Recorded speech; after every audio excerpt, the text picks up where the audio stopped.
नमस्कार, मैं छत्तीसगढ़ अखबार के YouTube चैनल इंडिया आजकल के YouTube स्टूडियो से सुनील कुमार। आज एक दिलचस्प बातचीत के लिए मैं यहाँ पर एक मेहमान के साथ मौजूद हूँ, प्रोफेसर घनाराम साहू जी। साहू जी यहाँ शासकीय इंजीनियरिंग कॉलेज में प्रोफेसर हैं, लेकिन मैं इंजीनियरिंग के बारे में बात करने के लिए आज यहाँ पर नहीं हूँ। आज देश में जो सबसे ज़्यादा चर्चा चल रही है जातियों की, खासकर ओबीसी की, आपको ध्यान होगा कि पार्लियामेंट में जब महिला आरक्षण विधेयक पास हुआ उस वक्त भी ये मांग उठ रही थी। सोनिया गांधी ने अपने भाषण में कहा और लोगों ने कहा अपने भाषण में कि महिला आरक्षण के साथ साथ जाति जनगणना होनी चाहिए। जाति जनगणना हो के दलित, आदिवासी और ओबीसी महिलाओं के लिए आरक्षण की अलग से व्यवस्था होनी चाहिए। तो ये बड़ा जटिल मामला है ओबीसी आरक्षण का। ओबीसी का ही मामला जटिल है।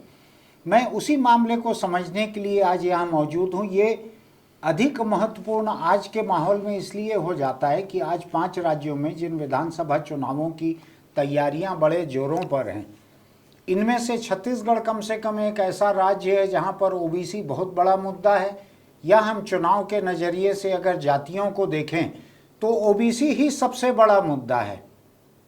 यहाँ पर अधिकतर उम्मीदवार जो हैं सामान्य वर्ग के, उनमें सबसे बड़ा तबका ओबीसी उम्मीदवारों का रहता है। बिना आरक्षण भी दोनों बड़ी पार्टियां ओबीसी उम्मीदवारों को बड़ी संख्या में खड़ा करती हैं।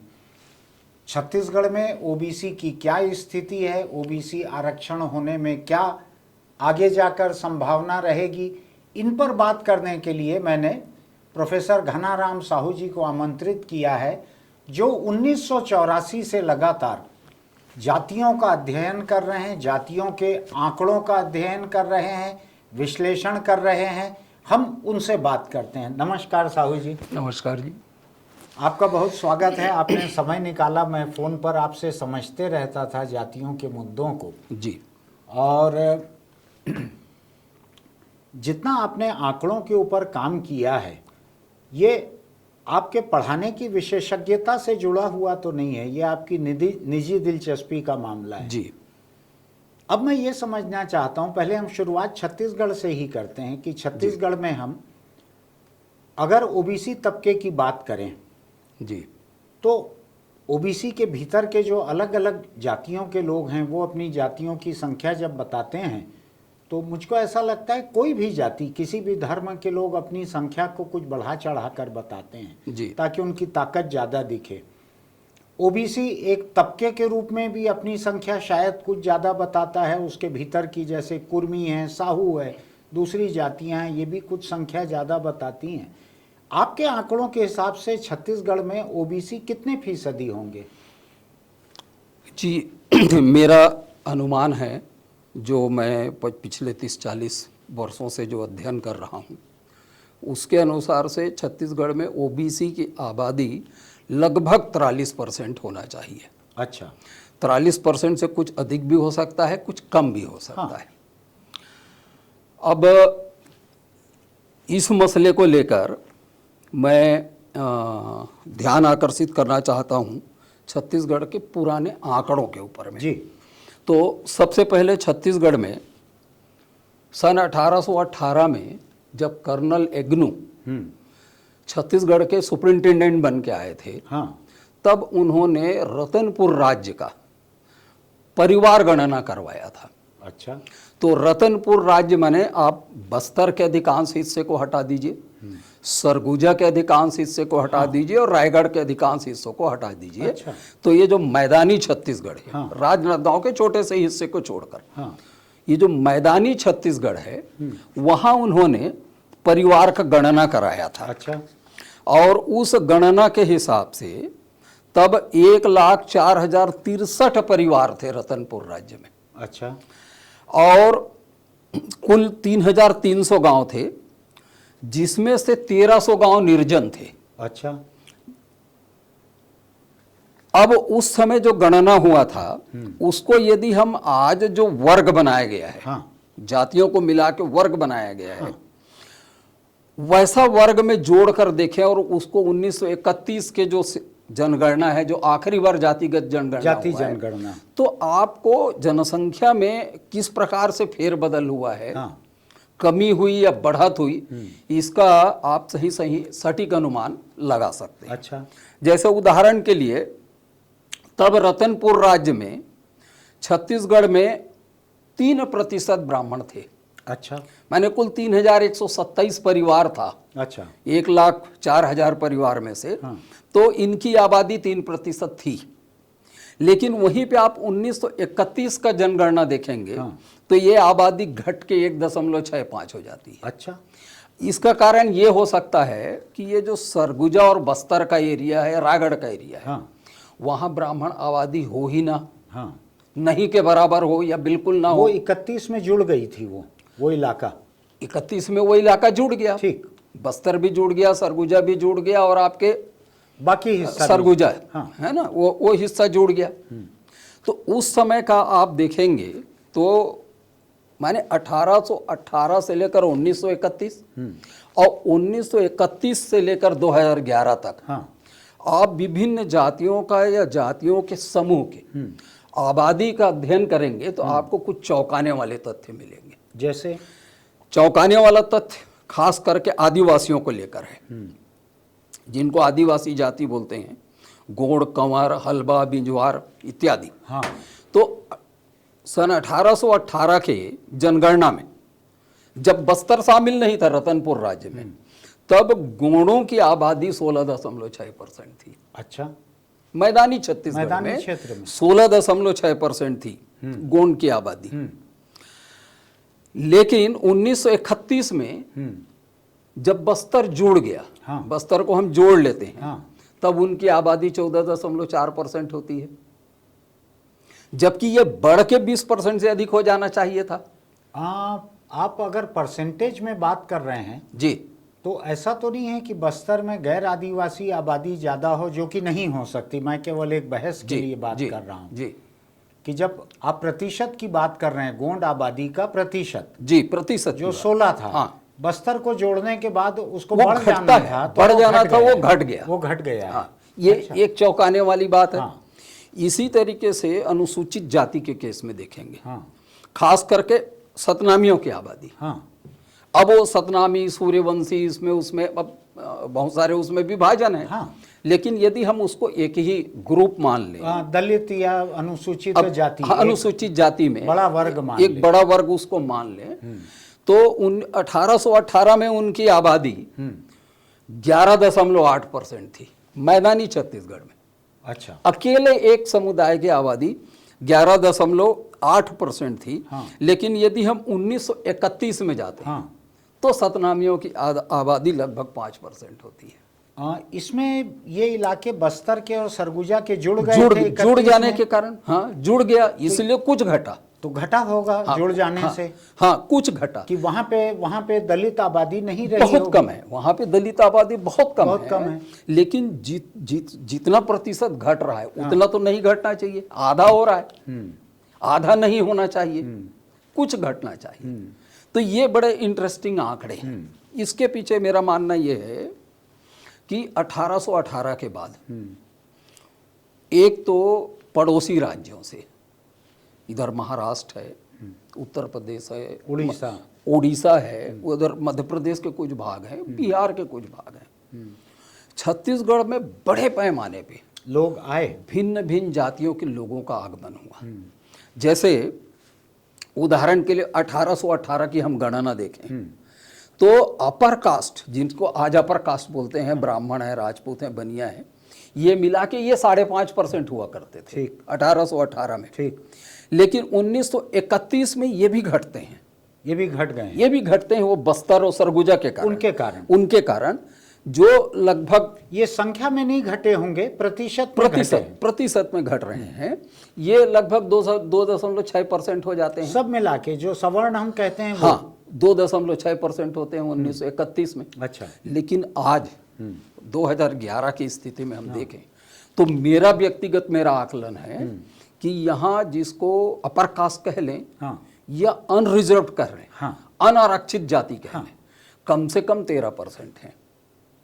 ये कैसे बढ़ा होगा? इन्फ्लक्स हुआ है क्या बाहर हाँ, से आए बड़े हैं लोग? पैमाने पे पिछले 100 साल में छत्तीसगढ़ में लोग आए हैं और इसी प्रकार से विभिन्न जातियों के आने से एक तो देखिए अपर कास्ट की पहचान बहुत आसान है। हाँ, वो जो भी व्यवसाय के लिए आते हैं वो व्यवसाय उच्च कोटि का होता है। हाँ। इसलिए उनको हम पहचान सकते हैं कि अपर कास्ट के लोग हैं या अनारक्षित जाति के हैं। हाँ। लेकिन जो मजदूर आते हैं हाँ, दूसरे राज्यों से उनको पहचानना बहुत मुश्किल होता है। हाँ, बेनाम बेचेहरा रहते हाँ, हैं वो। हाँ, तो इसलिए एक असर यहाँ पे विभिन्न वर्गों की जनसंख्या पर पड़ा है।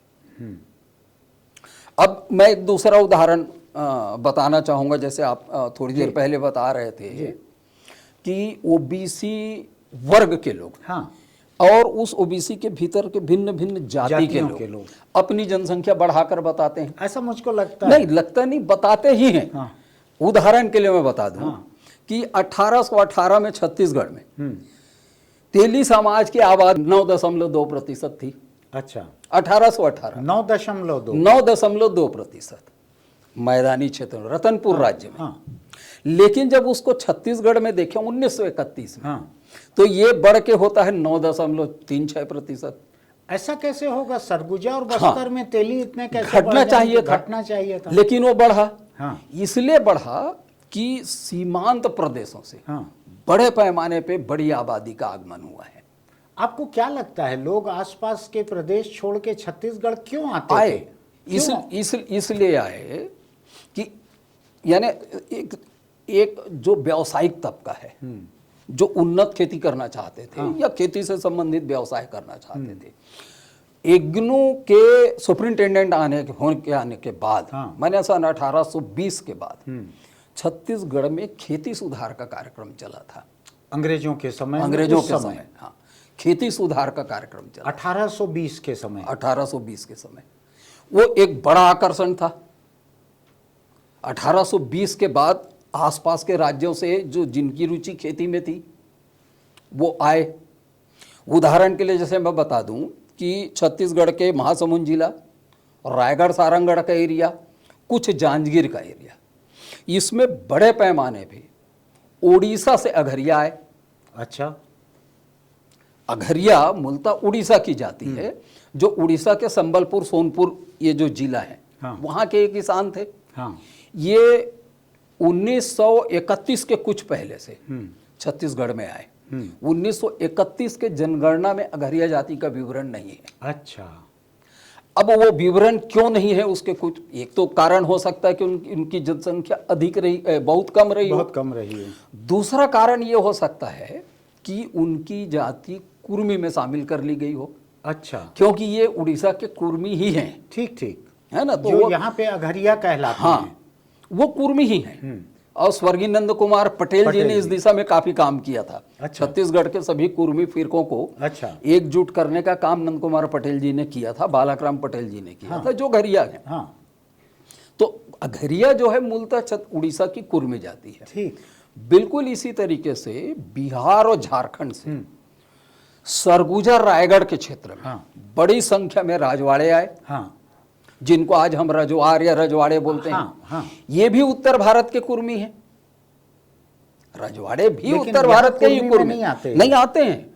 यहाँ भी आते हैं। छत्तीसगढ़ में जो 24-25 प्रकार के फिरके हैं कुर्मियों के, उसमें ये भी आते हैं। घरिया भी आते हैं, राजवाड़े भी आते हैं। अच्छा, हाँ, वो बड़ी संख्या में आए और वो सेटल हो गए आपके सरगुजा रायगढ़ के क्षेत्र में। वो दिखता है सरनेम उधर उस इलाके में। वो उसी इलाके में है। तो इस तरीके से जैसे 1931 के आप सेंसस को देखेंगे तो आज जो ओबीसी जाति लगभग 95 जाति है छत्तीसगढ़ में, जिसमें से 22-23 जातियां मुस्लिम धर्मावलंबी हैं। यदि उनको हम थोड़ी देर के लिए ओबीसी से अलग ही रख दें तब भी 70-71 जाति होते हैं ओबीसी के, जबकि 1931 में केवल 25-26 जाति थे। तो ये क्या उपजातियां बढ़ी हैं ये कि या दूसरे तो प्रदेशों की जातियां बढ़ी हैं? या तो दूसरे प्रदेश से जातियां आई या यहाँ जाति के भीतर उपजाति बनते गए। ठीक, जैसे छत्तीसगढ़ में मेरी जाति साहू, साहू लोगों में कम से कम 15 फिरके हैं। अच्छा। जैसे कुर्मियों में 24-25 फिरके हैं, वैसी साहुओं में भी 15-16 फिरके हैं। अच्छा। लेकिन अपने हमारे रायपुर के आसपास में जो साहू जाति की उपजातियां हैं, जैसे झरिया साहू हैं, हाँ। इनकी सर्वाधिक आबादी है छत्तीसगढ़ में। या साव जो लोग लिखते हैं? नहीं, वो साव तो एक टाइटिल है जिसको बहुत सारे लोग लिखते हैं, लेकिन वो साहू ही है। साहू होते हैं, कोस्टा भी होते हैं साव लिखने वाले, कुछ कसार लोग भी साव लिख देते हैं। अच्छा। लेकिन जो साहू लिखने वाले हैं छत्तीसगढ़ में, ये मूलतः तेली जाति के लोग ही होते हैं। अच्छा। तो इसमें जो बड़ा फिरका है वो झरिया की है। अच्छा। झरिया और एक उससे कम आबादी वाला जो फिरका है जिसको हरदिया बोलते हैं। ये जो हरदिया साहू जो जाति है, हाँ। ये रायपुर शहर के परिधि में है चारों तरफ। अच्छा। और धमतरी के कुछ हिस्से में है और इधर धमधा के कुछ हिस्से में। केवल 3 जगह मिलेंगे आपको ये छत्तीसगढ़ में। उपजातियां जो हैं ये अलग अलग पेशे से जुड़ी हुई थी जी क्या? जी, ये पेशे से जुड़ी हुई है, वही मैं आपको बताने जा रहा था।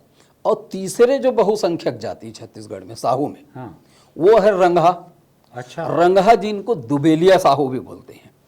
इनकी आबादी खास करके बड़े शहरों में, हाँ। बिलासपुर में कुछ है, रायपुर में है, दुर्ग में है, लेकिन रायपुर से लेकर वर्धा के जाते तक हाँ। ये बड़ी जाति है अच्छा। दुबेलिया साहू जी। अब ये अपने वो जो घानी था, ये नाम का क्या मतलब नहीं निकला ये जो दुबेलिया का? हाँ, ये घानी जो उनका था, हाँ। उसमें वो 2 बैल जोतते थे, आहा, दुबैलिया हो गया इसलिए 2 बैलिया हुआ, वो अपभ्रंश होते, दुबेलिया हो गया। आहा। ये 2 बैल जोतते थे, बाकी लोग 1 बैल जोतते थे। हाँ, मैंने जो घानी देखी हुई है जी। 1 बैल की, जो चूना का जो घानी हाँ, चलता हाँ, है हाँ। वो भी 1 बैल का 1 देखा बैल हुआ। का।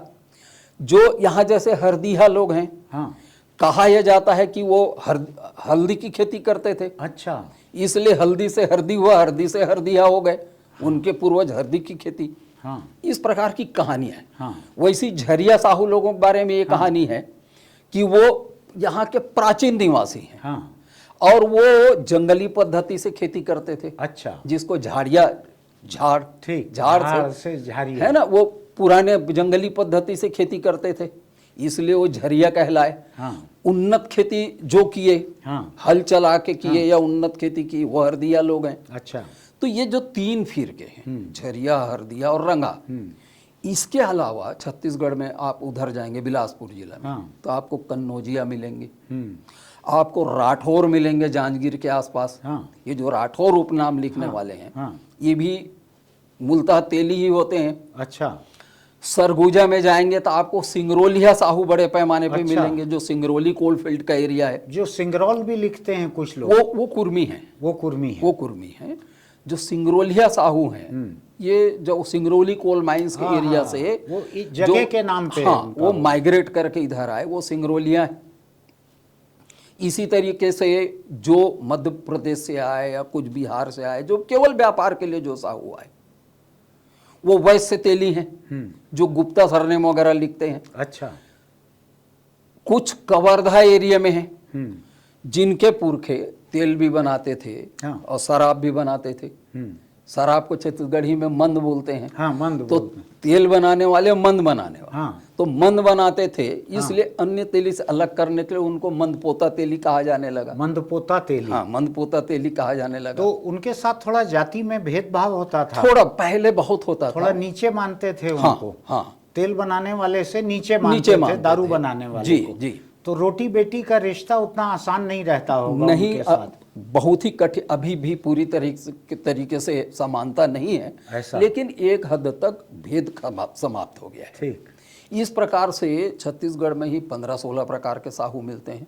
ये फिरका जो बोल रहे हैं आप, जी। ये क्या मतलब होता है इसका? इसका मतलब यही है कि चाहे जिस कारण से हो, हाँ। व्यवसायिक कारण हो सकता है, हाँ, वर्ग अलग अलग वो हो गए। अलग अलग व्यवसाय पकड़े, हाँ। और वही व्यवसाय कालांतर में हाँ। उनके रीति रिवाज में शामिल होना शुरू हो गया। हाँ। और वो जो जातिगत श्रेष्ठता की जो बात थी, हाँ। जो सभी जातियों में सभी रही है, जातियों में रहती है। सभी जातियों में वही जो श्रेष्ठता वाली बात है, वो दूसरे से पृथक करते चला गया। अच्छा। तो ये उसी भिन्नता के चलते ये उपजातियां बनती नहीं, मैं गई। ये सोच रहा हूँ जो फिरका शब्द आप बोल रहे हैं जी। और मैं एक शब्द से पहले से वाकिफ हूँ, उसको फिरका परस्ती बोलते हैं। हाँ, हाँ, तो क्या वो फिरका परस्ती वाली कोई चीज इस फिरके से कुछ जुड़ी हुई है? हाँ, वही चीज है, ऐसा? वही तो हायरार्की है। हाँ श्रेणीबद्धता है, हाँ। जिसको श्रेष्ठता, जातिगत श्रेष्ठता भी कह हाँ। सकते हैं कि यदि एक आदमी कह रहा मैं केवल तेल उत्पादन करता हूँ हाँ। इसलिए मैं श्रेष्ठ हाँ। हूँ। वो शुद्धता हाँ, श्रेष्ठता हाँ। की जो भावना अब है। यदि किसी ने कहा कि भाई मैं तो तेल बनाना छोड़ दिया, मैं तो हल्दी की खेती करने लगा हूँ, हाँ तो तीसरे ने कहा भाई मैं तो तेल के साथ साथ में शराब भी निकालने लगा हूँ। हाँ। इस तरीके से ये श्रेणी विभाजन होते गया। अच्छा। और वही बाद में जन्माना जाति बनने लग गई।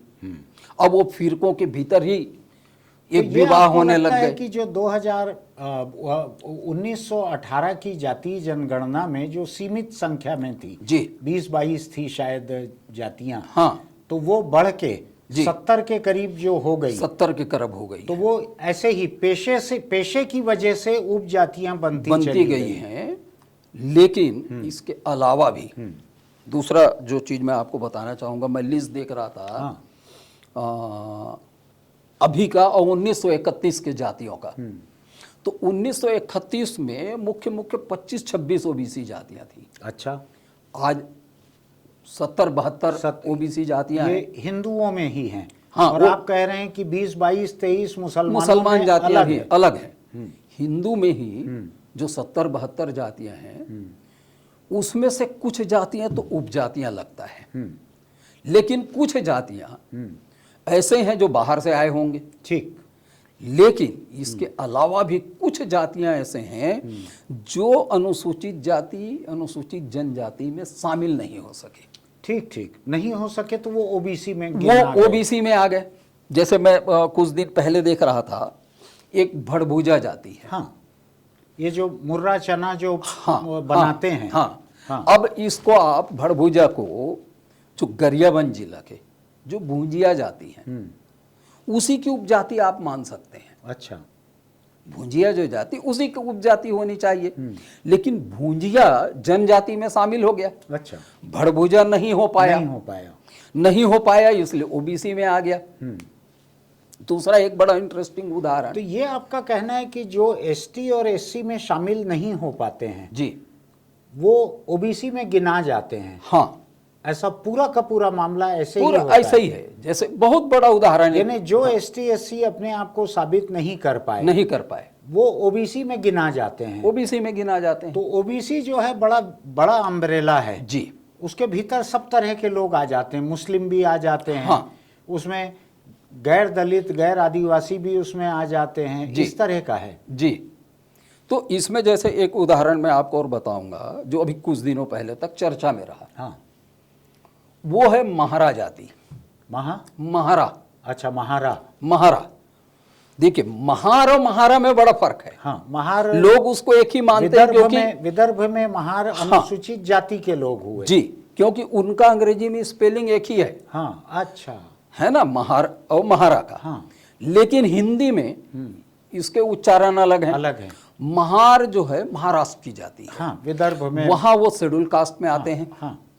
छत्तीसगढ़ में महारों की आबादी राजनांदगांव जो बिल्कुल सीमांत क्षेत्र है महाराष्ट्र, हाँ, विदर्भ से लगा वहां हुआ रहे इलाका है। और दूसरे इलाके में जो नौकरी पेशा में आए, हाँ, केंद्र सरकार के या अंग्रेजी काल में, वो शहरों में कुछ आबादी इनकी मिलेगी, लेकिन बड़ी आबादी केवल राजनांदगांव जिला। हाँ। ये जो महारा जाति है, हाँ। ये मूलतः बस्तर की जाति है। अच्छा। और 1931 में इनकी बड़ी भारी संख्या थी बस्तर में। लगभग 4% के आसपास आबादी थी बस्तर की आबादी का। कुछ संख्या इनकी गरियाबंद जिले में, अच्छा, और कुछ नगण्य संख्या महासमुंद जिले में रहा है। अब ये जो जाति है, ये 1975 तक ये गिने जाते थे अनुसूचित जाति में। अच्छा, लेकिन वो 1975 से 90 के बीच में कुछ हुआ। यानी बस्तर की महारा जाति हाँ, जो है 1975 तक शेड्यूल कास्ट में आते थे। ठीक। लेकिन कुछ हुआ कि वो सूची से बाहर हो गए। ओहो। अब ये 1990 यानी 75 से 90 के बीच में कुछ हुआ है। ठीक। कि ये 1990 के आते तक वो सूची से बाहर हो गए। अब ये 1990 से लगातार ये मांग कर रहे थे। देखिए, पुराने आप साहित्यों का अध्ययन कर लीजिए ये जो महारा जाति है ये दूसरी जनजातियों की तरह ही ग्रामीण जाति है। हाँ। और कायदा तो ये कहता है कि इनको अनुसूचित जनजाति में जाना था अनुसूचित जनजाति में। हाँ। लेकिन गए अनुसूचित जाति में। हाँ। वहां से भी बाद में वो हटा दिए गए, तो ओबीसी में तो ये आए ओबीसी में। अभी उस जाति को पिछले सत्र में लोकसभा के पुनः शामिल किया गया है शेड्यूल कास्ट में, शेड्यूल कास्ट में, अनुसूचित जाति में, पूरे देश की। अब वो तो छत्तीसगढ़ राज्य के अलग अलग एरिया का अलग अलग लिस्ट होता है, तो छत्तीसगढ़ एरिया से छत्तीसगढ़ की महारा जाति जो है, हाँ, उसको अनुसूचित जाति में शामिल करने का भी आया था संशोधन, संविधान संशोधन विधेयक। तो ये जाति लगभग 30-35 साल ये आरक्षण से वंचित रही। इस दौरान ये चाहे होंगे तो इनको ओबीसी का लाभ मिला होगा, जो उठाए होंगे उनको लाभ। इसी तरीके से बहुत सारी जातियां हैं जो किन्हीं कारणों से अनुसूचित जाति या जनजाति में शामिल नहीं हो पाते हैं, वो ओबीसी में आ जाते हैं। क्योंकि ओबीसी का अभी तक कोई सुपरिभाषित कोई मापदंड नहीं है। संविधान में इसका जिक्र ओबीसी का, देखिए भारत के संविधान में जहां तक मेरा अध्ययन है कहीं भी ओबीसी शब्द नहीं है। अच्छा। अन्य पिछड़ा वर्ग शब्द भारत के संविधान के किसी भी अनुच्छेद में नहीं है। इसको 1 मिनट अपन क्लियर कर लें इस बात को। ओबीसी जो है जी, ये अदर बैकवर्ड क्लास है कि अदर बैकवर्ड कास्ट है?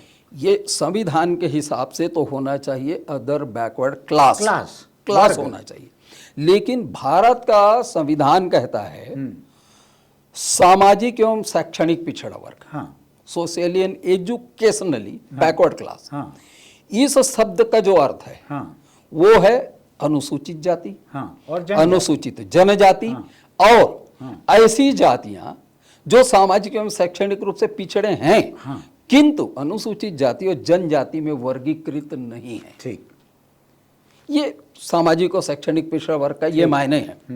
तो ये जो 90-95 जाति जिसको आज हम ओबीसी कहते हैं, हाँ, ये किन्हीं कारणों से अनुसूचित जाति और जनजाति में नहीं गए।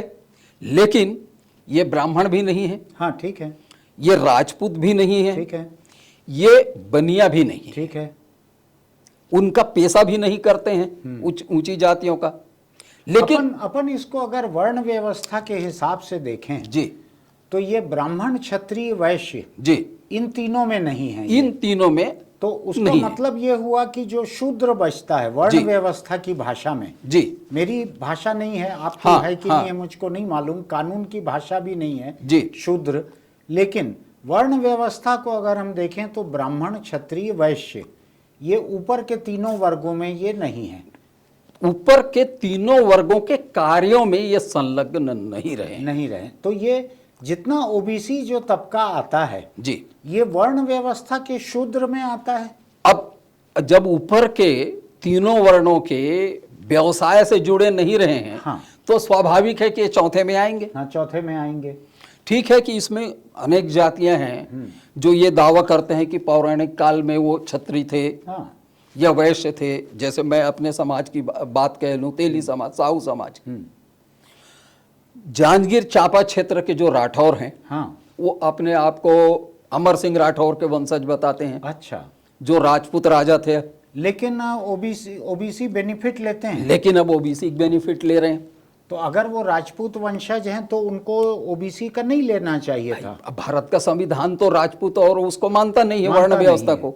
वो तो सामाजिक और शैक्षणिक बिल्कुल पिछड़ापन देखता है बिल्कुल कि यदि वो ब्राह्मण के समकक्ष नहीं है, हाँ, सामाजिक एवं शैक्षणिक रूप से, यदि वो राजपूत के समकक्ष नहीं है, हाँ, यदि वो वैश्य के समकक्ष उसमें नहीं है, हाँ, तो वो नहीं आएगा उस कैटेगरी में। हाँ, उसी तरीके से दूसरा बड़ा महत्वपूर्ण उदाहरण मैं बता रहा हूँ, हाँ, जो बड़ा विवाद है आज भी पूरे हिंदुस्तान में, हाँ, कुछ राजनीतिक दल, हाँ, खास करके अम्बेडकर वादी राजनीतिक, हाँ, दल नरेंद्र मोदी जी को ओबीसी नहीं मानता। हाँ, वो सवाल उठाता है, हाँ, वो कहता है कि ये ओबीसी नहीं। हाँ, इसलिए सवाल उठाते हैं उनके ऊपर कि ये जो गुजरात के जो तेली हैं, हाँ, उसमें लगभग 3 फिरके हैं। हाँ, एक फिरका महात्मा गांधी का था, अच्छा, जिनके पुरखे हाँ। सुगंधित तेल का व्यवसाय करते थे। गंधी से गांधी बने हुए। हाँ, तो वो गंधवणिक, गंधवणिक से गंधी, तो गंधी से गांधी, हाँ, तो वो इत्र वाले तेल से जुड़े हुए हाँ, थे। वो इत्र वाले, वो एक तेली हुए। दूसरा जो साधारण तेल से जुड़े हुए थे, हाँ, वो तो तेली हुए। जो मूंगफली की खेती बहुत होती है, मूंगफली, तो तेल है, तिलहन, सरसों, उसकी उसकी खेती से करके जो तेल वो तेली हुए। हाँ। वो आम तेली है हिंदुस्तान का। हाँ। सुगंधित तेली वाला मामला तो केवल गुजरात में गुजरात का। और कुछ राजस्थान में, बाकी जगह ही नहीं। हाँ। तीसरा तबका जो है, ये मौध घांचियों का है। ये क्या है?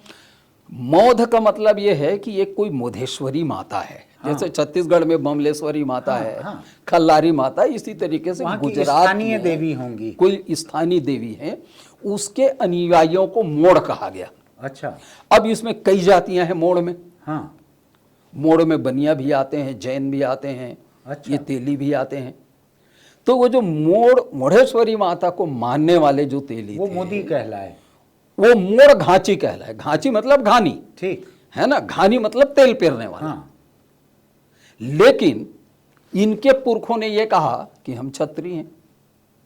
अच्छा, मोड़ घांचियों के पुरखों ने कहा हम क्षत्रिय हैं। अच्छा, हिंदुस्तान का आम तेली कहता हमारे पुरखे वैश्य थे। अच्छा, छत्तीसगढ़ का जांजगीर का राठौर कहता हमारे पुरखे राजपूत थे। वैसे ही गुजरात में ये जो मोड़ घांची होते हैं, हाँ, ये अपने आप को क्षत्रिय कहते हैं। जिस तबके के नरेंद्र मोदी जी जिस हैं। तबके के नरेंद्र मोदी हैं। हाँ, इसलिए सवाल उठता है कि वो क्षत्रिय ओबीसी में कैसे हो जाएगा। हाँ, अब गुजरात के सरकार के जो या राष्ट्रीय पिछड़ा वर्ग आयोग के जो पैरामीटर हैं, उस पैरामीटर में उनको सामाजिक एवं शैक्षणिक रूप से पिछड़ी जाति पाया गया होगा। अच्छा, अब पाया गया होगा इसलिए ओबीसी में उसको शामिल कर लिया गया। अच्छा, लेकिन अब जाति के पैमाने पे देखेंगे तो सुगंधित तेल का व्यवसाय करने वाला, साधारण तेल का व्यवसाय करने वाला, नमक का व्यवसाय करने वाला, खली का व्यवसाय करने वाला, ये सारे के सारे तेली ही कहलाते हैं। हाँ, हाँ, है ना, चाहे वो वर्ण में राजपूत कह लें, वैश्य कह लें, या जो खेती किया उसको साधारण भाषा में शूद्र कहते हैं। जिसने हल चलाया, जिसने जमीन जोतने का काम किया, वो शूद्र कहला माना गया। मजदूरी करने वाला। उत्तर पौराणिक काल में, पूर्व पौराणिक काल में नहीं, उत्तर पौराणिक काल में, उत्तर पौराणिक काल में जिसने भी खेती और पशुपालन का कार्य किया, वो वहां से वैश्य से या क्षत्रिय कैटेगरी से वर्ण से बाहर कर दिए गए, शूद्र वर्ण में डाल दिए गए। ठीक है। जबकि भगवत गीता के काल में इनको वैश्य कहा गया। कृषि, पशुपालन। तो ये अलग अलग पीरियड में अलग अलग परिभाषा श्रेणीबद्धता हुई है, अलग अलग श्रेणीबद्धता हुई है। इस तरीके से ये एक जाति के भीतर भीतर भी कई कई उपजातियां बनी हुई है। तो मुझे ऐसा लगता है कि छत्तीसगढ़ में जो जनजाति हैं, ये 1931 का आप जनगणना देखेंगे तो लगभग 35% थे। अच्छा, जो अभी कम दिखती अभी हैं, 31 साढ़े 31% दिखते हैं। 4-5% का जनसंख्या घटना बहुत बड़ी बात है। और इसका कारण मुझे लगता एक ये वजह हो सकती है क्या, ये बाहर चले गए हों? देखिए, इसके बाहर चले जाने वाला कारण अभी पिछले 25-30 साल का है। जब से नक्सलिज्म फैला, नक्सलवाद आया, या पढ़ लिख के काम करने के लिए बाहर गए हों? नहीं, वो तो अपने गांव में यदि उसके ना खेती बाड़ी है तो वो तो उसका नाम शामिल ही रहता है, जनसंख्या तो घटेगी नहीं। ठीक, नौकरी भले बाहर कर रहे हो, लेकिन गिनती तो यहाँ होगी। मुझे लगता है इसका बड़ा कारण वो एक था, इनका मृत्यु दर दूसरों की तुलना में अधिक था, इलाज कम था वहां पर। वो इलाज नहीं करते थे, कुपोषण, मृत्यु दर इनका अधिक था। ठीक, इसलिए इनकी संख्या घटी। ठीक। और अभी 25-30 साल में नक्सलवाद के चलते पलायन हुआ। तो पलायन हो जाने के कारण ये जो 2011 के जनगणना में जो इनको 31.5% कहा गया या उससे भी कम कहा गया, उसका मुख्य कारण पलायन है। जैसे चर्चा में लोग बताते हैं कि 3 लाख 4 लाख छत्तीसगढ़ के जो जनजाति वो आंध्रा में शरण लिए हुए हैं, आंध्रा में शरण लिए कुछ हुए। उड़ीसा में शरण लिए हुए हैं।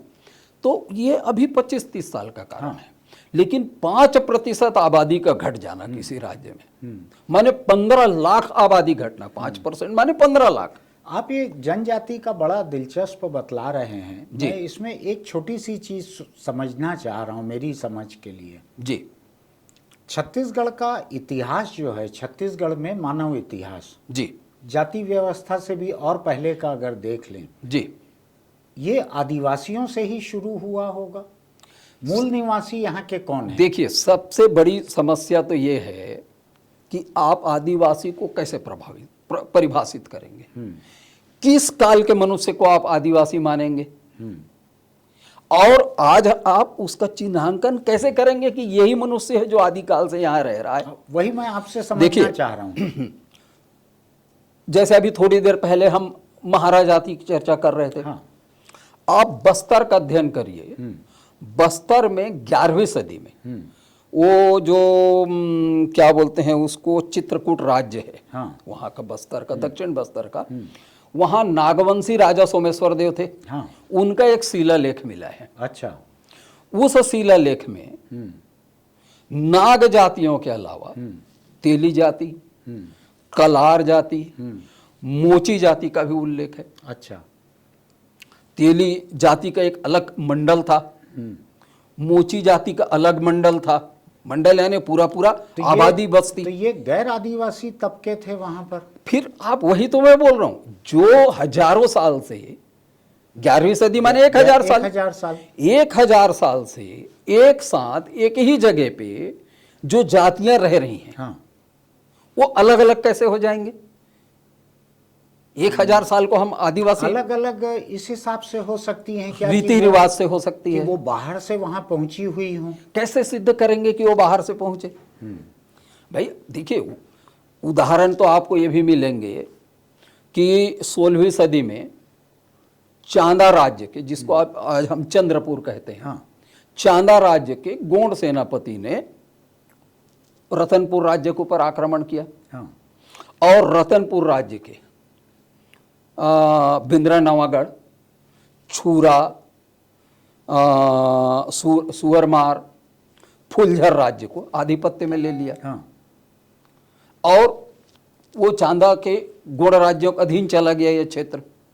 तो क्या मैं ये कह सकता हूं कि छत्तीसगढ़ में 16वीं सदी में गोंड आए?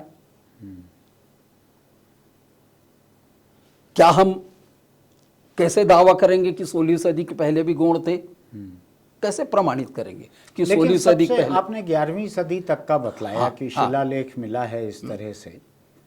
मैं ये समझना चाहता हूँ, जो एंथ्रोपोलॉजिस्ट होंगे जिन्होंने लिखा होगा, मैंने उतना पढ़ा नहीं है, आपने शायद मेरे मुकाबले काफ़ी ज़्यादा पढ़ा हुआ है, तो मैं ये समझना चाह रहा हूँ पहले इंसान कौन थे छत्तीसगढ़ में, इस जाग्राफिकल एरिया में, इस भौगोलिक इलाके में पहले इंसान कौन थे? भाई जहाँ तक कुछ पौराणिक कथाओं को ही ले लें, हाँ, तो ऐसा संकेत मिलता है कि ये जो सबर सौरा जाति है, सबर जनजाति, ये सबर जनजाति है, वो रामायण काल की कथाओं से जुड़ा हुआ है। ये जो बैगा जनजाति है, कुछ कोया जाति का उल्लेख मिल जाता है। यही छत्तीसगढ़ के प्राचीन निवासी होना चाहिए। तो आज ये सारे जनजाति में आते हैं सब? ये आते हैं। हाँ। इनकी संख्या घट गई है। जैसे आप इतिहास पढ़ेंगे, खास करके सारंगढ़ राज्य का या फुलझर जमींदारी का पढ़ेंगे, तो आपको ये मिलेगा कि 16वीं सदी के पहले फुलझर जमींदारी के राजा भैना थे। 16वीं सदी में गोंड लड़ाकों ने उनको वहां से हटाया, शासन से।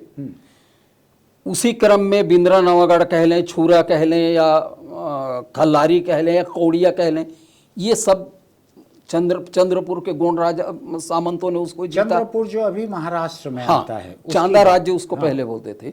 ये चांदा के गोंड सैनिकों ने इसको जीता। उसके पहले तो भैना थे, फुलझर में भैना थे। ये जो जिसको आज हम सुअरमार बोलते हैं, वो वास्तव में इसका संबंध सबर जाति से है। अच्छा। जो अलेक्जेंडर कन्यंगम हुए वो तो कहते हैं कि सबरों की धरती, अच्छा। स्वर्मार्ग का मतलब सबरों की धरती। हाँ। कुछ ऐसे आपको पुराने किंवदंती या स्मृति मिल जाएंगे जिसमें छुरा में भुंजिया राजा होना प्रमाणित होता है। हाँ। छुरा या बिंद्रा नवागढ़ में। इसका मतलब कि आज से 400-500 साल पहले इस एरिया में भुंजिया, सबर या भैना लोग राजा थे। ये तमाम जातियां जनजाति में ही हैं। ये अभी जनजाति में है। हाँ। और इसके बाद ही आपके गोंड, कंवर, हलबा, इनका इतिहास इनके बाद ही मिलता है, क्योंकि ये पौराणिक जाति नहीं है। ठीक है। पौराणिक जाति वो है सबर। हाँ। तो मुझे ऐसा लगता है कि जब ये सबर जो है, ये शबरी जो आता है जी, तो क्या वो शबरी इसी जाति की रही होगी, ऐसा कुछ भाई है? सबरी का मतलब ही है सबर से, ऐसा? सबर महिला। जो राम कथा में शबरी हाँ। जो बड़ा बड़ा एक महत्वपूर्ण किरदार जी है, जी, तो वो इसी सबरी जाति की रही होगी, सबरी जाति की, सबर जाति की, सबर जाति जी। की। अब इसको आप देखेंगे सबरों का। देखिए सबरी नदी तो बस्तर में है। हाँ। सबरी नारायण महानदी के किनारे है। हाँ। ठीक है, उसको रूपांतर हो गया, शिवरी नारायण हो गया, शिवरी हो गया। वास्तव में वो सबरी नारायण ही है। हाँ। तो आपके यहाँ सबरी नारायण से आप शुरू करें सबर जाति को, और आगे बढ़ें, हाँ। तो बस्तर होते जाएं, हाँ। उड़ीसा भी थोड़ा घुस जाइए। हाँ। छत्तीसगढ़ से अधिक घनी आबादी सबरों की उड़ीसा में है। अच्छा। गिरधर गमांग जी मुख्यमंत्री हुआ करते थे उड़ीसा के, जो सबर जाति के नेता हैं, अच्छा। है ना। तो उड़ीसा में इनकी भारी आबादी है, और आगे चले जाएं आंध्र प्रदेश में इनकी भारी आबादी है, और वो केरल तक है, क्योंकि सबरीमाला का मंदिर केरल में है। हाँ। ये जो पूरा ट्रैक है, हाँ। इसको कुछ अंग्रेज विद्वानों ने भी इस पे काफी अध्ययन किया है। हाँ। वो छत्तीसगढ़ के सबरी नारायण से लेकर आपके केरला के हाँ। सबरीमाला तक ये पूरी कहानी जुड़ जाती है। क्या बात है, बहुत। तो मुझे ऐसा लगता है कि मुझे तो भुंजिया लोगों को अधिक जानकारी नहीं मिली या भैना की नहीं मिली, केवल 16वीं सदी और उसके पहले की जानकारी भैना लोगों को मिलती है। पौराणिक कथा नहीं मिलता। पौराणिक कथा तो केवल सबरों का है। इसलिए मुझे ऐसा लगता है कि ये सबर लोग ही यहाँ के सबसे प्राचीन जाति, सबसे प्राचीन जाति। फिर भी मैं उनको आदिवासी नहीं कहूंगा या मूल निवासी नहीं कहूंगा। वो क्यों? वो इसलिए कि हमारे पास कोई प्रमाण नहीं कि उनसे पुराने लोग थे या नहीं थे। नहीं, लेकिन अभी तो नहीं है हमारे पास, उसमें सबसे पुराने वही साबित हो रहे हैं। हाँ, लेकिन केवल वही रहे हो ऐसा तो नहीं है ना। नहीं, लेकिन और भी लोग रहे होंगे। नहीं, जब तक किसी और का प्रमाण नहीं मिलता हाँ, है, तब तक वो पुराने हैं। कोई और अगर है, किसी के पास कागज पत्तर है, किसी के पास यानी अपना हाँ, कोई भी सबूत या इतिहास है, तो वो आ जाएं। लेकिन जब तक वो नहीं आएंगे तब तक तो यही सबसे पुराने कहलाएंगे, माने जाएंगे। जैसे गांव में कोई सयान 101 साल का है जी, तो उस सबसे बुजुर्ग उसी को मानते हैं जी। अब अगर कोई पड़ोस के गांव का 105 साल का आ गया जी, तभी तो इसका दर्जा खत्म होगा सबसे बुजुर्ग का। जी। तो ये जो सबर जनजाति आप कह रहे हैं, आज जितना इतिहास डॉक्यूमेंट देखने मिलता है, जितना सामने आ रहा है, उसमें ये सबसे पुराने हैं अभी तक की जानकारी में। जी। तो इसका मतलब यह है कि यहाँ के मूल निवासी जो हैं, अपन सबर गैर सबर कुछ भी अगर कहें, हाँ, तो थे वो आदिवासी ही। बिल्कुल भाई, जंगल में तो वही रहेंगे, वही रहेंगे। उस वक्त तो ये शहरी इलाके विकसित नहीं हुए रहे मैदानी इलाके जी। तो मैदानी इलाकों के इतिहास के पहले का इतिहास जो है बस्तर के सबर लोगों का है जी, जो बस्तर से आगे आंध्र, उड़ीसा और हाँ, आगे बढ़ा हुआ है। आगे बढ़ा हुआ है। इनका पेशा क्या था साहू जी? सबर जाति का कोई पेशा भी था भाई? अब देखिए, बाद में तो उनको ये कहा गया कि ये शिकारी जाति है। ठीक, लेकिन वो तो ये जंगल का में रहने वाले हाँ, अधिकतर लोग होंगे। अधिकतर लोग वही होते हैं। वहां तो जिंदा रहना है हाँ, जंगल में, तो शिकार जो है जी सभी लोग करते होंगे वहां। लेकिन ये है, देखिए, मेरा कुछ सबर परिवारों से, जो छत्तीसगढ़ में मितान बोलते हैं ना, एक परंपरा, हाँ, मेरी मितानी है। अच्छा, कुछ मितान सबर बंधते हैं बोलते हैं। हाँ, कुछ कान में ऐसा वो हाँ, वो दूबी लगा के दूबी लगाकर रस्म रिवाज कर लेते हैं। हाँ, जैसे वो राम और सुग्रीव का जो मितानी बोलते हैं, हाँ, वो उसको छत्तीसगढ़ के लोग इसी रूप में स्मरण करते हैं। हाँ, तो मेरी मितानी कुछ सबर परिवार से है। अच्छा। और वो सबर परिवार ऐसा है जो छत्तीसगढ़ के सबरों का नेतृत्व करते रहा है। अच्छा। आज से 3 साल 4 साल पहले तक। हाँ। तो मेरे जो मितान हैं उनके पिता रायपुर से सेल टैक्स अफसर रिटायर हुए हैं। अच्छा। श्री एनपी नेरोजी, नारायण प्रसाद नेरोजी। अच्छा। वो छत्तीसगढ़ सबर समाज के अध्यक्ष थे। हाँ।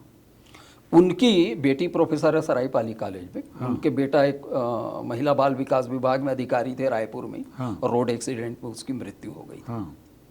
वो सबसे प्रमुख परिवार है सबरों का, जो सरायपाली के मूलतः सरायपाली एरिया के हैं वो। हाँ।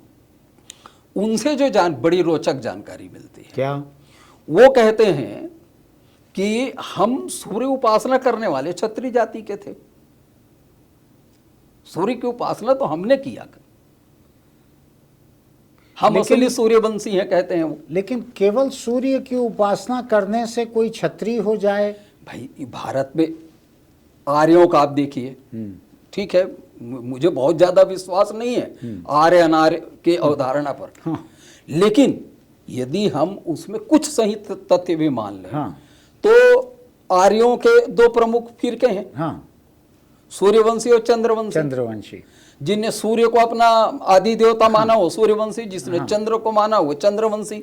ठीक है, चंद्रवंशियों को उत्तर आर्य बोलते हैं, बाद के आने वाले आर्य बोलते हैं। तो उनका कहना यह है कि हम तो विश्वामित्र के संतान हैं। सबरों का कहना, हम तो विश्वामित्र के संतान हैं, हम सूर्यवंशी क्षत्रिय हैं। अच्छा। और हम ही आर्य के वंशज हैं। ये हो सकता है कि 2 जातियों के पैमाने उन पे लागू होते हों, वो आदिवासी भी हैं और क्षत्रिय भी हैं। नहीं, सवाल ये है साहब, देखिए, अब उनका दावा ये है कि हम विश्वामित्र के वंशज हैं। हाँ। अपनी कहानी वो बोलते हैं, हम सूर्यवंशी थे, सूर्य की उपासना करते थे, विश्वामित्र क्षत्रिय थे। हाँ। विश्वामित्र के 100 पुत्र थे। हाँ। सुना सेप का एक प्रकरण आता है। हाँ। जिसमें विश्वामित्र जो है सुना सेप को बचाते हैं। हाँ। लेकिन उनके 50 पुत्र ऐसे होते हैं जो सुना सेप को बड़े भाई मानने से इनकार कर देते हैं। उनको विश्वामित्र साप दे देते हैं। तो बोले हम तो सापित पुत्र हैं विश्वामित्र के। अच्छा। जो सबर हैं, हाँ। सबर, आंध्र, पुंडरू, हाँ। ये जो विभाजन हुआ, हाँ। बोलते हैं हम विश्वामित्र के सापित पुत्र हैं, हम सापित क्षत्रिय हैं इतिहास के। और सूर्य को उपासना करते थे इसलिए हम सूर्यवंशी हैं, सूर्यवंशी से हम सबर हुए। ये बड़ी दिलचस्प बात आप बतला रहे हैं। ये समाज विज्ञान का, एंथ्रोपोलॉजी का ये बड़ा दिलचस्प मामला है। ये अभी आप इस दिलचस्प बातचीत को सुन ही रहे हैं, लेकिन एक किस्त में कितना बड़ा सुन सकते हैं लोग, ये धैर्य की परीक्षा लेना हम नहीं चाहते। इसलिए इस बातचीत को अभी रोक रहे हैं हम यहाँ पर। आगे की बातचीत में बहुत सारे और ज़रूरी सवाल अभी बाकी हैं, जिन पे हम प्रोफेसर साहू से जवाब लेंगे, समझेंगे उनसे इन बातों को।